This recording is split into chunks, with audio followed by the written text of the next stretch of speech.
In the name of the Father, and of the Son, and of the Holy Spirit, amen.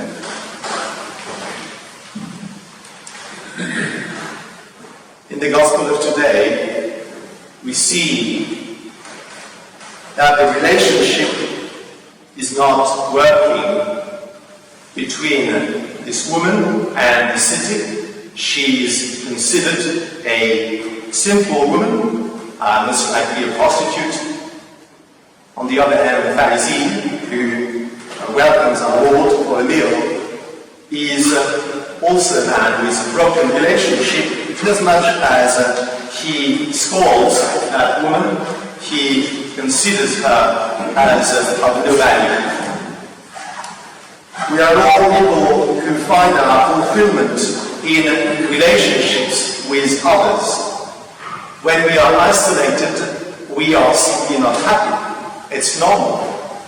We are fulfilled inasmuch as we interact with others. And this is always difficult. This, in fact, to be very frank, doesn't work well at all. Our relationships with others are always wounded, they are stained, they are sullen. It is pride, it is lust, it is domination, it is resentment, it is anger. So we are in a sort of a mess, aren't we? And we want to get out of it. How do we do that? We look back and try and realize how it all started. It started in the Garden of Eden, when our first parents, Adam and Eve, after a time of mutual trust, happiness, harmony, started hating each other. Adam accused Eve, and Eve was attracted to her husband for lust and for fear. The whole relationship was distorted, and all that peace and harmony were lost. We need therefore to go back even earlier in the history of mankind. These broken relationships are only a consequence of the more important relationship which was damaged first. And this is the one between man and God. And that is my point this evening. We cannot expect to rebuild, restore, heal relationships between human beings, to call it horizontal, unless we do not restore and heal first our vertical relationship to God. One comes first. We were created in the person of our first parents, Adam and Eve, in that condition of harmony and peace with God, man and God, in peace, happy, fulfilled. Because the first sin separated us from God, then as a consequence, we are also separated from our fellow human beings, from our brethren. If we are serious about making peace among ourselves, about overcoming all these interferences which spoil, ruin, damage the relationship, then we must first look at our relationship to God. This is the key, this is the condition. The more our relationship to God is healed, is improved, is fulfilled, the more then, as a consequence of that, our relationship to our fellow human beings is improved and is healed. It is therefore a contradiction to focus on our relationship with other people and to ignore our relationship to God. It's not going to work, because one is the fruit of the other. God comes first, He created everything, He created us in that state of harmony with Him, and then as a consequence, as an expression of that harmony with God, then we were at peace and in harmony with other people, with the world, and with ourselves. The problem is that in our lives, we experience these distortions of concretely, physically, emotionally, with people around us, people we can see and hear. Whereas with God, that is silent in the tabernacle here. We don't see God, we don't hear God. And so we forget that our relationship with Him takes precedence and is the one which determines our relationship to other people. How are we going to do that? How are we going to restore this relationship with God? We can't. It's impossible. Only God can do it. He can come to us. And He did. He sent His Son, Jesus Christ. He became man. He took upon Himself all our sins, suffered His passion, died on the cross to save us from our sins. The crucifixion of the Lord Jesus on Mount Calvary at 3 p.m. on Good Friday outside Jerusalem. This is the action and the moment when our relationship to God is healed, is restored. In Christ offering Himself as a sacrifice to the Father on our behalf, our relationship to God is restored and is healed. As a consequence of that, then our relationship to our fellow human beings and to ourselves then can be healed if we accept the grace from God. There is an action which allows us to be partakers in that reconciliation, in that healing. It's called the Holy Sacrifice of the Mass. This is just what we are doing this evening. The Holy Sacrifice of the Mass is the out-body reenactment of the unique sacrifice of Christ on Mount Calvary. When we partake in Mass, we present ourselves as sinners to God, and we beg for all the merits He has obtained for us to be applied to the wounds of our soul, which are our sins, as many graces. We ask therefore for this relationship with God to be restored, to be healed. And we do that knowingly and freely. That's the way it works with love. It can't be forced. We need to come. We need to say yes. We need to say I want it. We need to say I believe it. If we do that,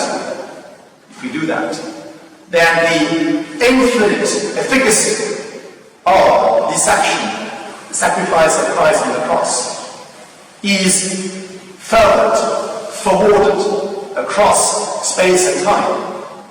It comes all the way here to London in 2017 at the Juventus Mass.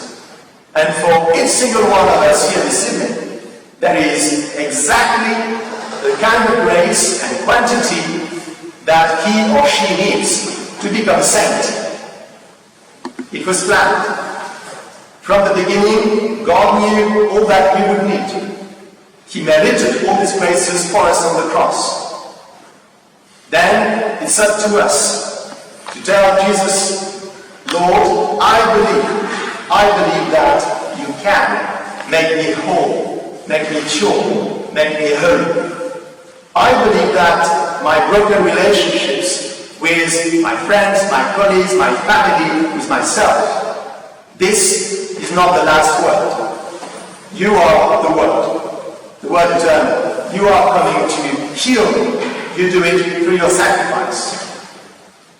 Dear friends, let us, as we begin this academic year, professional year after the summertime and holidays, let us renew and even increase our faith in the power of God's grace, particularly made available for us in the Holy Sacrifice of the Mass. And let us make a strong resolution to focus on our relationship to God first, and from that to expect miracles of healing of our relationships with our fellow human beings. When we struggle with impurity, with ambition, with resentment, with pride, with laziness, we know that we cannot overcome all that through our own strength. But we know, and don't stay here this evening if you don't believe it, we know that Christ, about to make himself really, truly, substantially present in the second host, Christ coming for us has merited for us in advance all the help we need to overcome all these horrors and to be made holy, immaculate in his presence. We want to believe this, we do believe it, we are not alone in believing it. There are millions of saints, millions of fellow Catholics, and those who died before us, who have lived according to this truth, and their lives have been illuminated, magnificent, full of joy. This is what we want. The last thing, we don't want it only for us. I hope everybody is here this evening because simply he wants to have a nice quiet life and a nice eternity in heaven. It's not enough. It won't work. We are here because we were sent. We are here because we were baptized. And this is not a little token for ourselves. This is something to share. This is something for the whole world. This city, this evening, how many people are thinking of Christ? How many people are working on their salvation?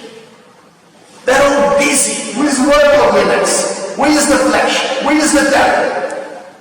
That's just what is happening. We are not judging them. Perhaps they don't do anything better. But we do.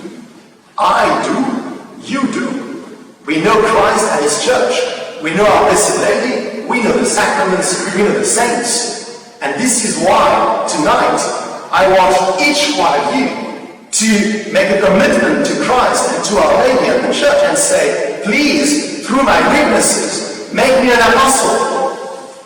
Give me the list of the hundreds of non-believers I am going to convert this year. Give me the names, give me the addresses.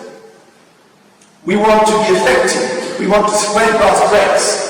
We don't have the right to keep that for ourselves. And you will see, the more you are committed to this truth, the more you implement them in your lives, the more you see that it works. It does work. We are no dreamers. We are not illusioned. We are the members of Christ. We are the members of the church. We have been redeemed through his blood. We are just about to be associated to his sacrifice at Mass. We're about to receive him in Holy Communion if we are in the praise. We have everything to make this preparation for judgment and eternity something wonderful, something pleasurable, something very joyful, something which will last forever when we forward that grace to our fellow Catholics and fellow human beings. We don't know who was that woman in the Gospel of today, the sinful woman. We don't know. But certainly, having been absorbed by the Lord himself, we can be sure that she's with him now. It would be surprising if she had fallen again. In any case, we must believe that she followed him until the end. Perhaps it was St. Mary Magdalene. We want to be inspired by her example. If we are sinners, if we have fallen gravely, if we fall gravely every day, we can be saved. We can come back to Christ, and we should do. And we will be made holy and strong in his grace. Let us ask this unknown woman to intercede for us. Let us ask her to speak to God on our behalf and to encourage us in the path of conversion, the path of virtue, the path of sanctity, and to be very fruitful apostles, through the grace of God and the motherly intercession of our Blessed Lady. In the name of the Father, and of the Son, and of the Holy Spirit. Amen.